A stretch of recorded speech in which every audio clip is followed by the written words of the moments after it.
Guys, I'm playing War Robot Frontiers, and I just want to check and see if everything's working well. Right, so it says 1852. Yes, everything's working here on the overclock. You know what I want to actually do now? I want to go into this, and then I want to reset this down. I want to push this slightly higher. I mean, I don't know why this doesn't go down. Check that, it's just saying 1590. Right, let's see, what is that one on? Okay, so that's the one I've been using. Right, let's go to this one, 5, what's on 5? Okay, they use curve editor. I actually want to create a brand new overclock. So let's see. I need to zoom in. I can't see properly. See, that's the thing. I can't see clearly what I'm trying to do. So I'm gonna move the camera just a little bit. I want to try and get up to 2000 megahertz. I mean, what I'm getting now is good. There's no problem. But I just want to see if I can get up to the 2000 mark. Because when I overclocked it with MSI Afterburner, it did go off above 2020. I think it went up to 2020. I want to see if it's going to push up to that. It's actually working well, man. It's not as I thought it was going to be like bad. Once you get it there, it's only going up to 2017. I can't push it much higher. Just click on L. And once that line is formed, that's fine. All you've got to do now is just click on save and then select the way you want to save it on, and I'm going to select 5, and that's it, it's done. And then if I zoom in a bit more, and I'm going to change angle of the camera, and then obviously all I need to do now is click on 5 and click this. You see, it's a straight line. It's a straight line. What did I use? I used 1000. All right, so it's 2032. All right, cool. Right, I want to swap something else out as well. What is 4 using? 1960. Okay, 1860. Right, that's the other overclock I've got. I like this one. The 1950 is the one I like the most. That's the one I like using. What's 2 using? 17. Yeah, okay, I'm gonna reset this one. And like I said, go to your core clock thingy, click on that, push it down, this will drop. I want to use the 1100. I've been using 1000, but I want to use 1100 because it said my laptop can use up to this much. I need to click on this. It's kind of tricky. It doesn't work all the time, so you got to kind of click on this and get it and keep pushing. So let's see, where is the 2000? Where's 2000? I can't see anything. Huh? You know, I'll reset it. It can't see properly, you know. You get me? Yeah, that's better now.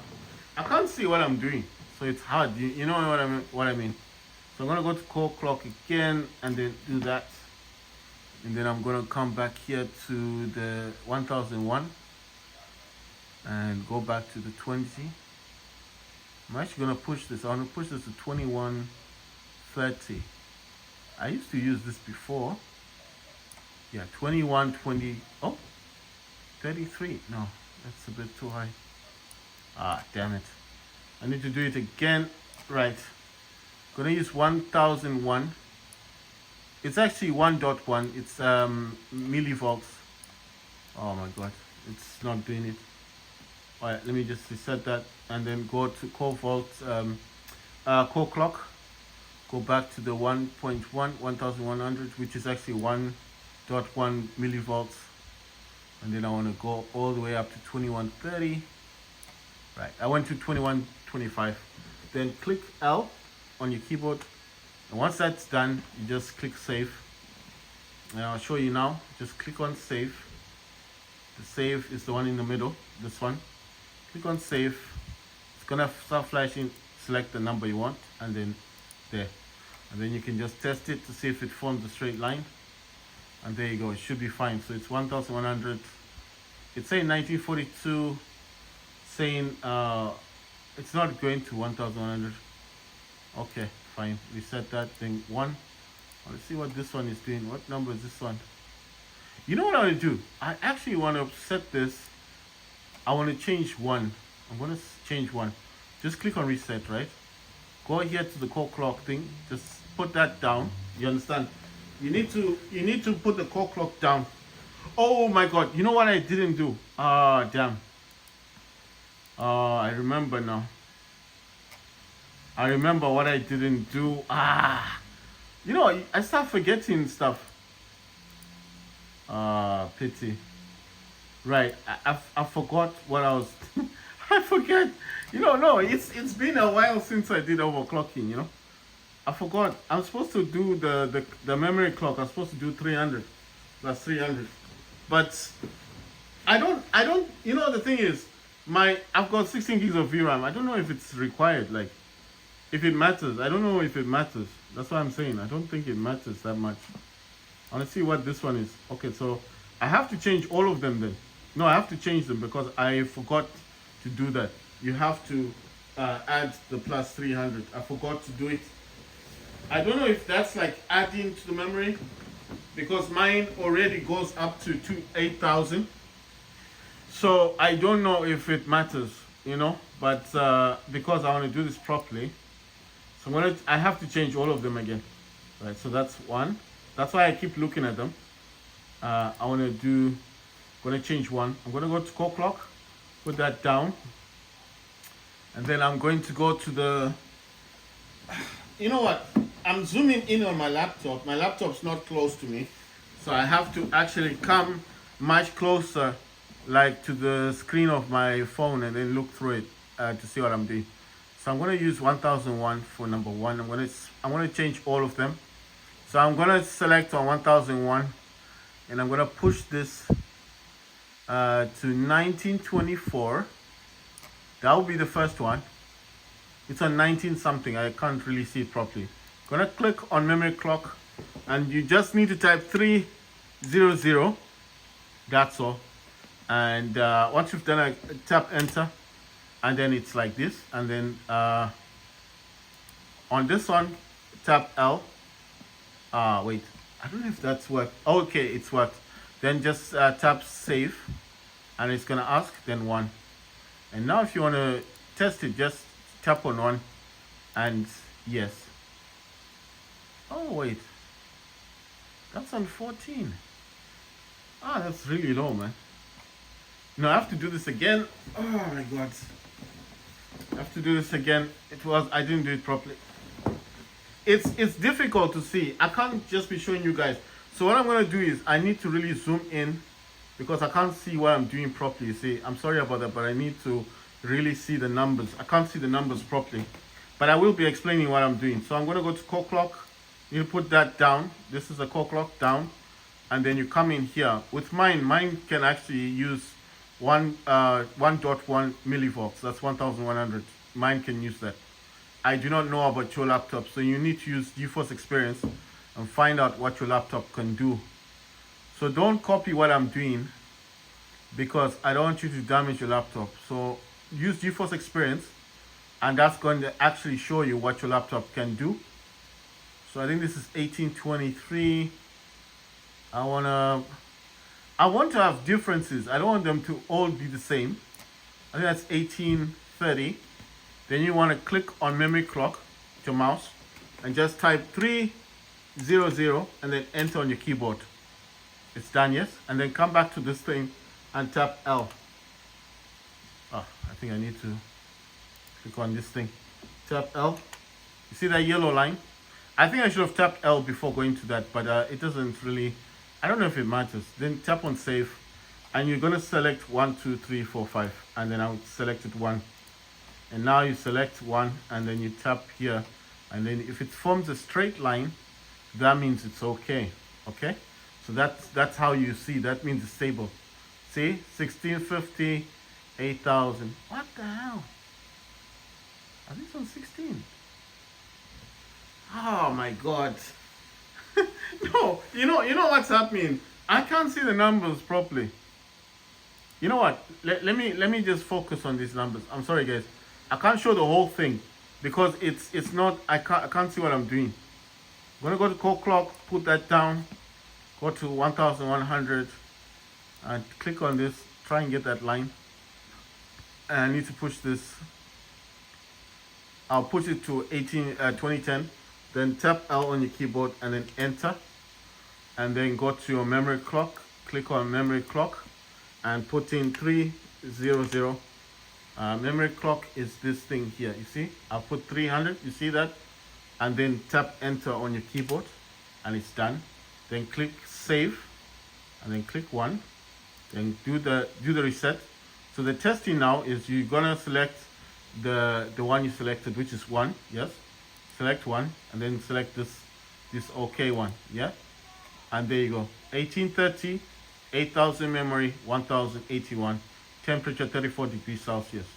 And then what you want to check on this one is the straight line.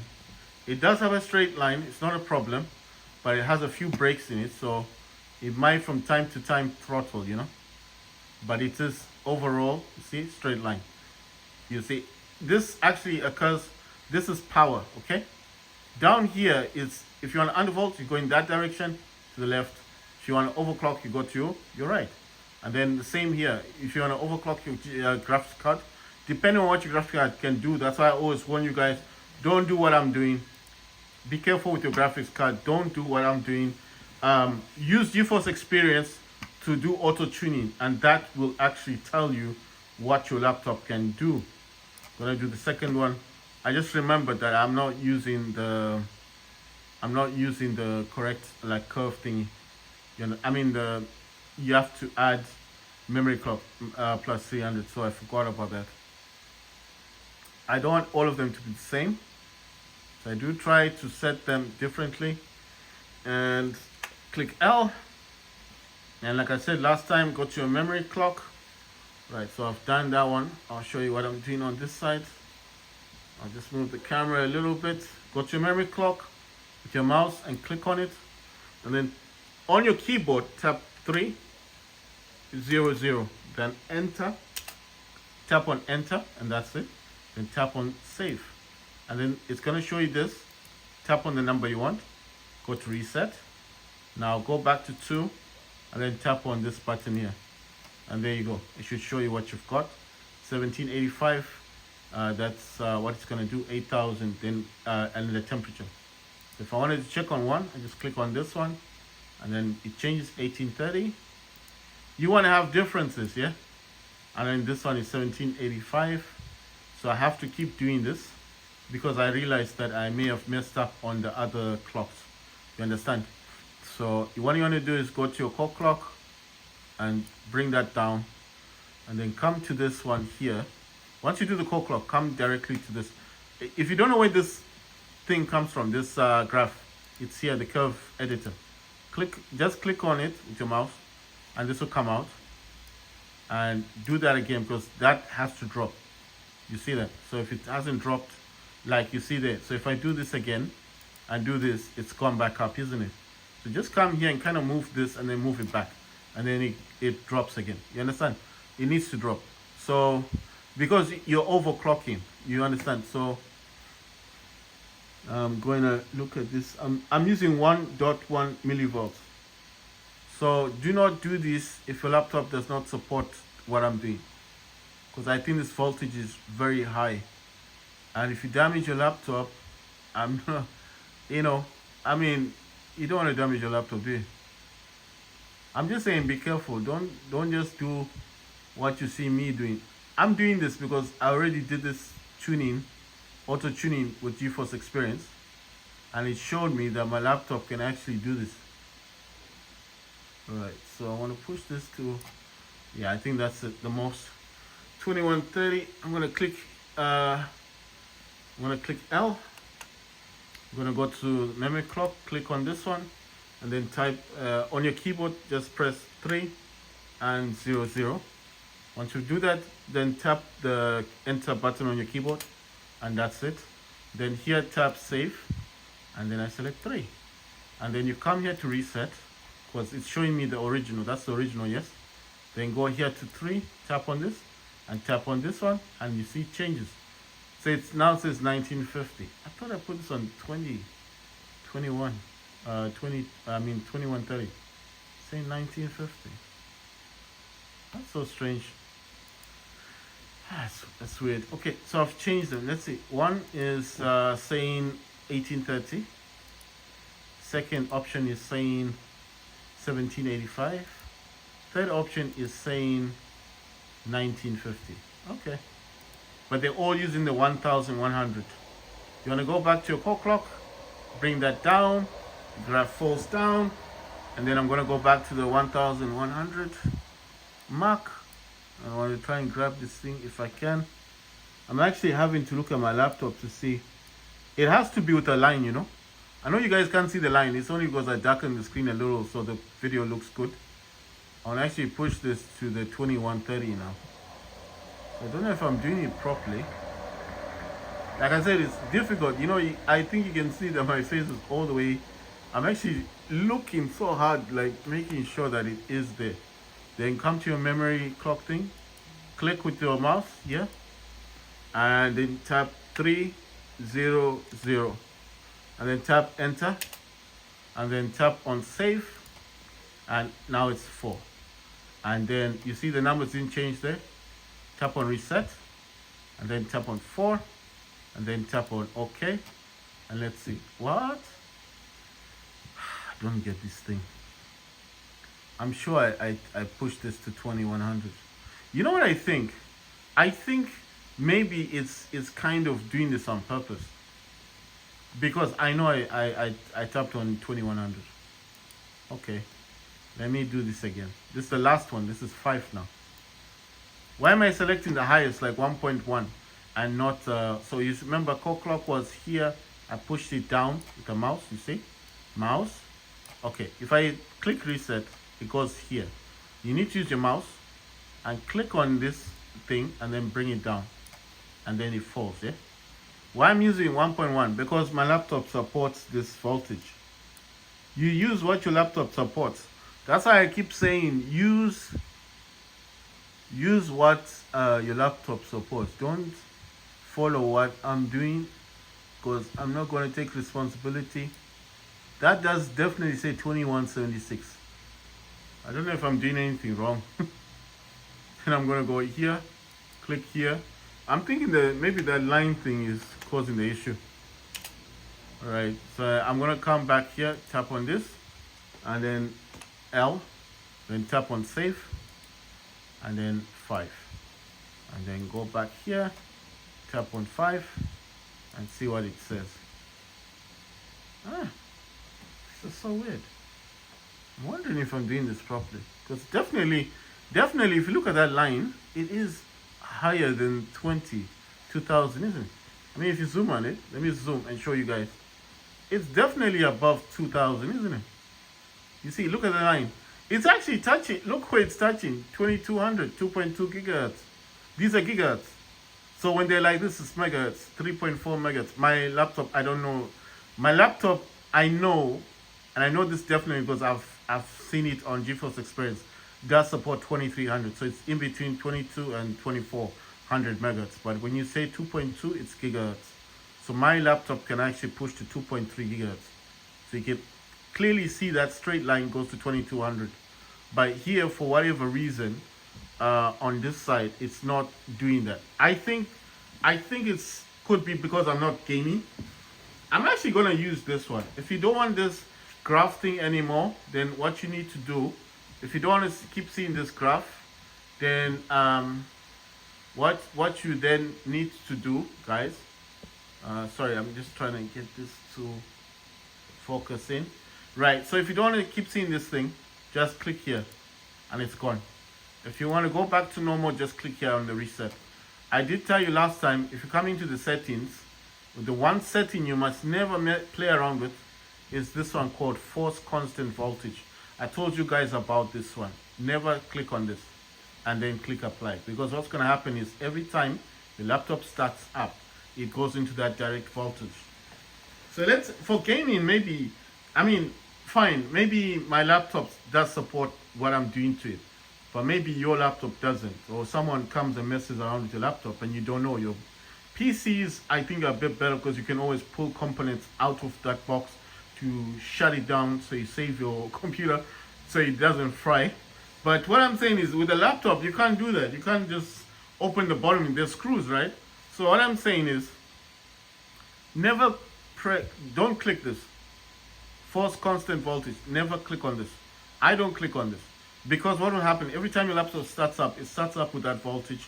Let's say you undervolted your laptop, and when you played games, it was fine, it worked, and then one day you come back home and you think, it doesn't matter, just force constant. Because I've been using this for the last 6-7 months, it's fine.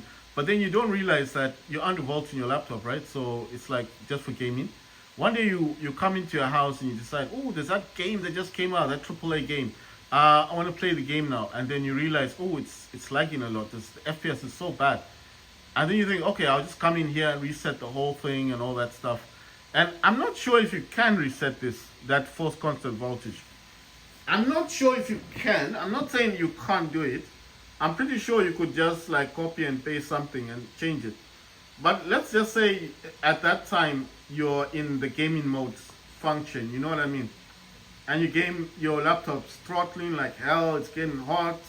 And let's just say all kinds of things, weird things have been happening with your laptop lately, but you never thought it's this forcing constant voltage thing, because you're using it for YouTube, movies, and it keeps working, right? So you never thought of it that way. And then one day you want to play, like I said, a AAA game, and it's lagging like hell. And then for some wild reason, you just decide, you know what, let me just restart my laptop. And you know, that's a very, sorry for the shaking, guys, that's a very bad indication. Never restart your laptop when it's having problems. It's better to keep it on and find a professional who knows what he's doing, or get some advice, you know. But I mean, I've done it in the past, and I've actually damaged a few of my own laptops that I bought just by turning them off and thinking that will fix the problem. So you restart your laptop and then it gives you the blue screens. If you're getting blue screens, it still means you got hope. You can still fix your laptop. But if it gives you a black screen, that's normally called the screen of death. And what that implies is that once it goes into the black screen, like there's nothing showing on your screen, right? It's just completely black. You need to take it to those professional computer shops, and then they have to remove the hard drives, the battery, and then they start giving you excuses. Oh, it's this and that. But the truth of the matter is, once it goes to black screen, your laptop's basically dead, because what that means is that you've fried your graphics card. You've burnt it out. So what I do with my laptop, I take full responsibility for. If I mess it up, I mess it up. But what I like to think of it is that I've done my precautions. I've been overclocking this with 950 MV, which is 0.9 volts, and I've never had an issue. This is my first time to do it on 1.1 volts. But as you can see, even in the background, even if I show you now, I'm not actually overclocking the laptop. It's actually using the correct voltage. I mean, that's 1590. I told you that's the default megahertz that my laptop does anyway. The 8000, because my laptop's got 16 gigs of VRAM, and it's actually saying 831 MV, and it's on 32 degrees Celsius. So I think that's the standard of my laptop. I think that's what my laptop can do. You understand? So that's the default setting for the laptop. I'm not even overclocking it. I know you can hear wind coming out because I'm on extreme game mode in MSI center, and I'm using the cooler boost, which means that both fans are kicking off for gaming. So it's in extreme performance right now. And in control panel, I'm actually using high performance. So my laptop is on that mode of gaming, you see. But what I'm trying to say to you guys is be careful with overclocking. The reason why I always say like don't do this and that is because I've learned from experiences that you can actually damage your laptop.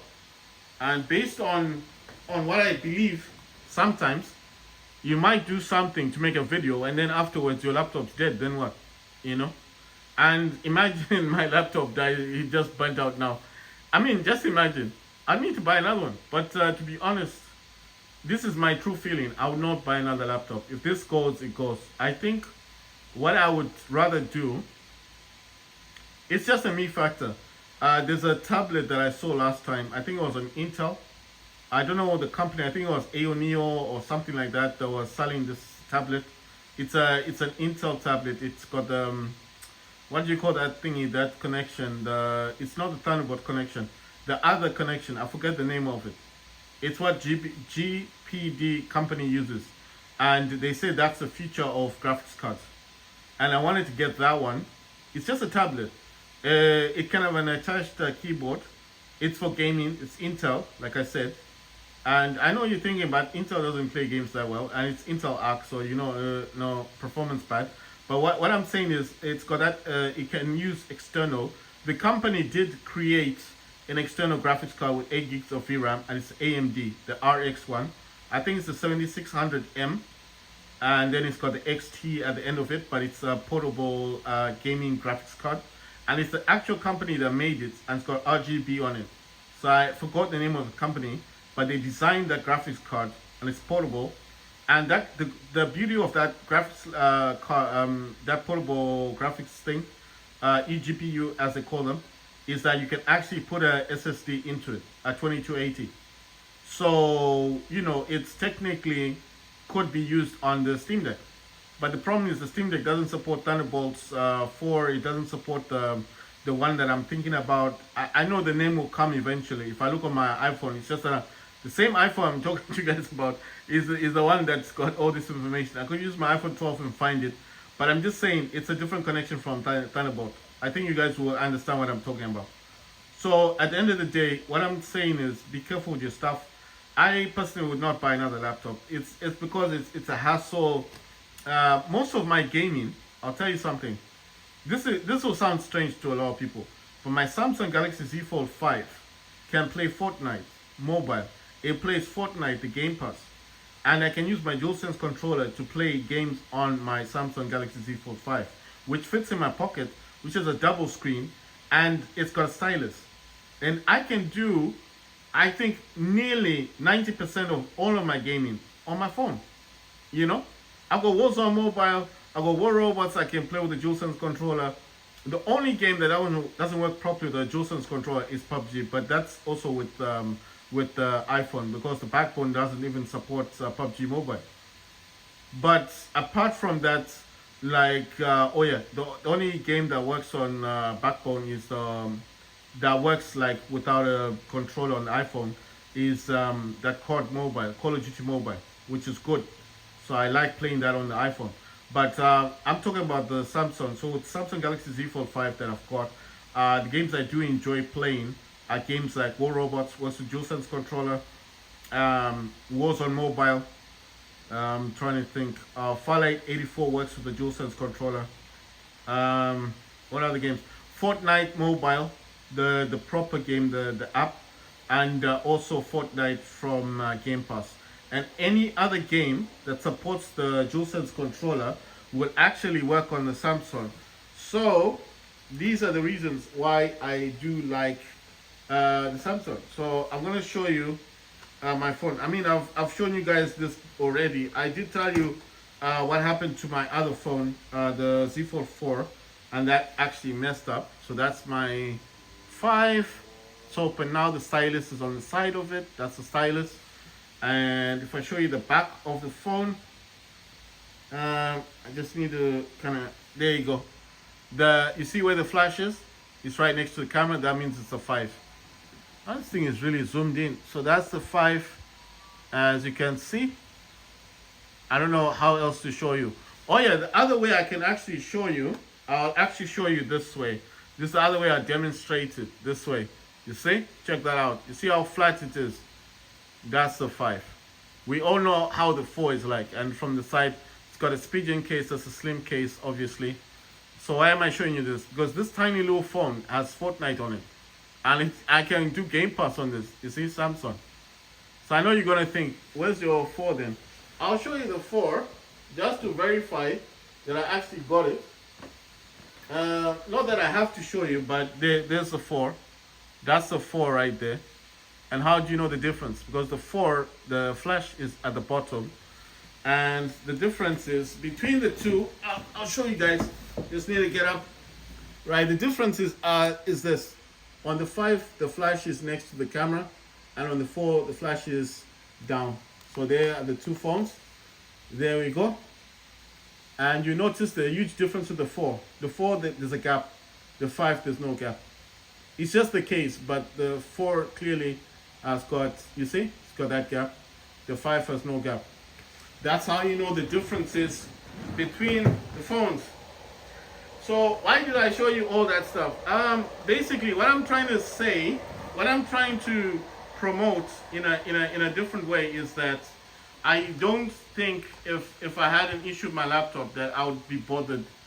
I mean, I would be sad because I do a lot of gaming. I still need my laptop, but I'm just saying that I don't think it would hinder me from gaming. That's what I'm saying. I don't think it would be like, oh, I can't game anymore. I feel like the factor is the Samsung does a lot of my gaming for me. And the fact that Game Pass is available, and the fact that you can actually, you can use Game Pass on the Samsung, then that kind of makes it, it's, I don't know how to put it. The Samsung Galaxy Z Fold is the main reason why I sold my iPad Mini 6. If you know the iPad Mini 6, that's the only iPad Mini that's around. I don't know if they've released a new one yet, but I actually sold my iPad Mini 6 because of the Samsung Galaxy Z Fold 5. Because I was like, what's the point of keeping an iPad? It doesn't do anything. Okay, you can divide the screen in 2 parts. This thing, the Samsung can divide the screen in 3 parts, and you can still add other apps and put them as bubbles around the screen, which doesn't even disturb you, and you can still run your apps, and you can run as many apps as you like.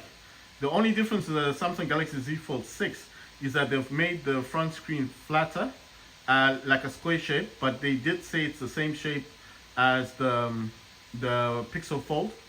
So they've actually, well, not copied the design, but made it that way, like a square type shape. It's not round. But from the way I've seen it, it still looks round, but it's bigger. So the reason for that is people were complaining about outside screens, too small, blah blah blah.